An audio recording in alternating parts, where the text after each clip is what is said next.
Hello, everybody. This is Brian Stannard, and I've been uploading tutorials on how to chant the Torah. That's basically the first 5 books of the Hebrew Bible, for those who don't know. A quick disclaimer, if you plan to learn how to chant the Torah, you of course need to learn how to read Hebrew. I will put a link to the National Jewish Outreach Program's Hebrew Reading Program for those that would like to learn how to read Hebrew. And it doesn't take very long, and it's a relatively easy course. So today's video is going to be about what is a tikkun. Okay, so for those who don't,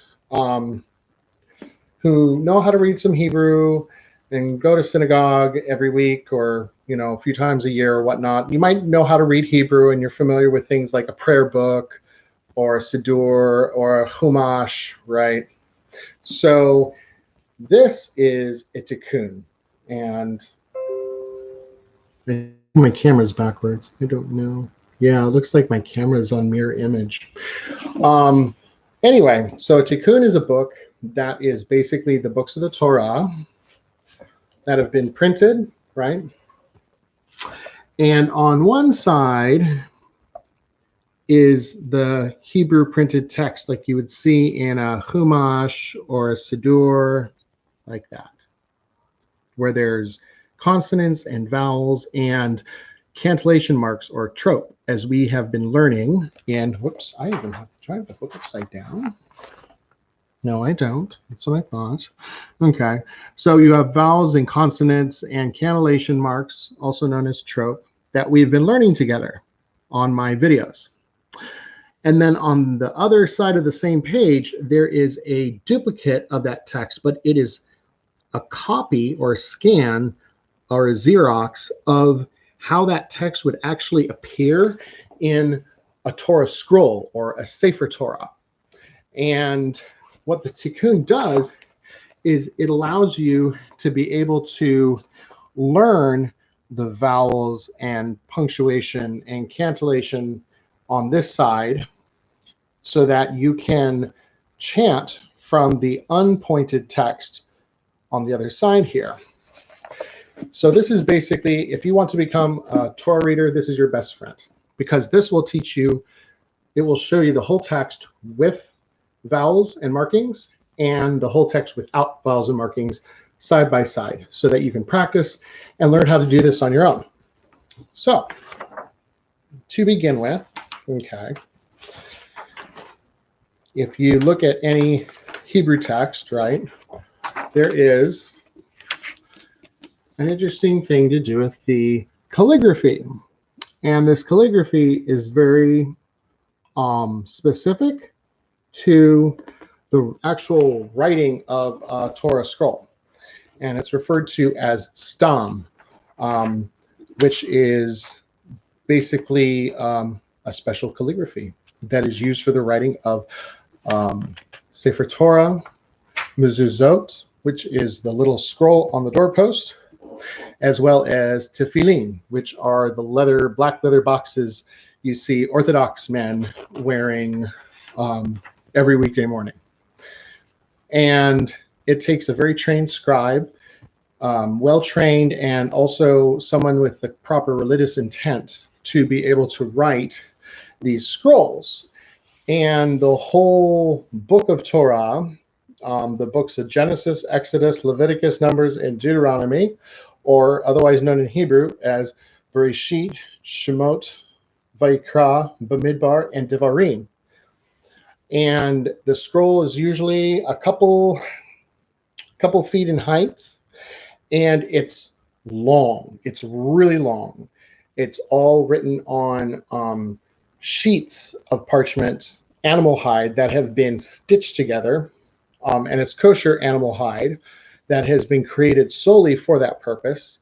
And they stitch these panels together, and on these panels are these same columns that you see here that have the special calligraphy and have the actual unpointed Torah text.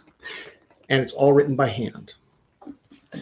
It can take a year or more to write a Sefer Torah, and they cost thousands of dollars. They're very holy objects that the community uses when we're able to gather publicly and safely. The Torah is read from a Sefer Torah. And so those that read or chant from the Sefer Torah, they have to learn how their portion is chanted by learning out of a Tikkun. And that's where this book comes in.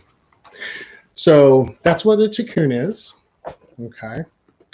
And many Tikkunim, which is plural for Tikkun, will have included are the Haftorah readings each week for each of the Torah portions throughout the daily cycle. And as well as the Haftorah, these Tikkunim send a chart for learning the trope, which you will see right here. This is very similar to the trope chart that we were using when we were learning the trope, right? And then an added bonus for those that are musically inclined, there's actual musical staff for learning how to play the sound of the trope on the piano so that you can learn the melodies that way. However, there's a disclaimer, or there's a disclaimer that's going to come from me. So these trope incantation marks, okay, are in what's known as the Ashkenazic custom, okay? And in the Ashkenazic custom, we learn a particular way of singing the trope. However, it depends on what community you're from. If you're from the Ashkenazic, or I'm sorry, let me rewind. Within the Ashkenazic community, there are Jews from Germany, there are Jews from Eastern Europe, there are Jews from other parts of the world that identify their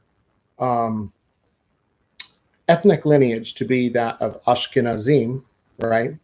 And for each distinct community of Ashkenazim, there is the potential for a variation in every melody that is used. They may all be similar, but they're all distinctly unique and different. And then among the Sephardim, there is the same case, but it's even more so because of the fact that the Sephardim they originate out of so many different countries.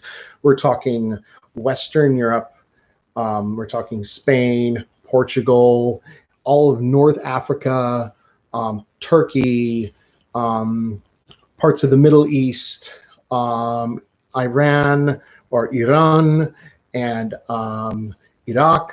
And each of the communities have their own distinct melodies that they use, not only when they chant Torah, but also when they sing prayers out of the prayer book, out of the Siddur. So it's a very wide universe. And unfortunately, I do not have the talent of knowing all these different melodies. You can find them on Trope Trainer, which is a product that's supposed to be really good for learning how to chant Torah. But since I already know how, and I already know how in Ashkenazic custom, that is what I'll be teaching you in, will be the Ashkenazic custom of learning to chant the Torah. So stay tuned. Please like my video. And remember to subscribe to my channel if you're interested in learning how to chant the Torah. And I hope to bring more videos to YouTube soon so that you all can learn if you would like. Again, the disclaimer, if you came into the video late, this is something that you want to learn after you've already learned how to sound out the Hebrew consonants and vowels. You have to know those before you can figure out the trope, right?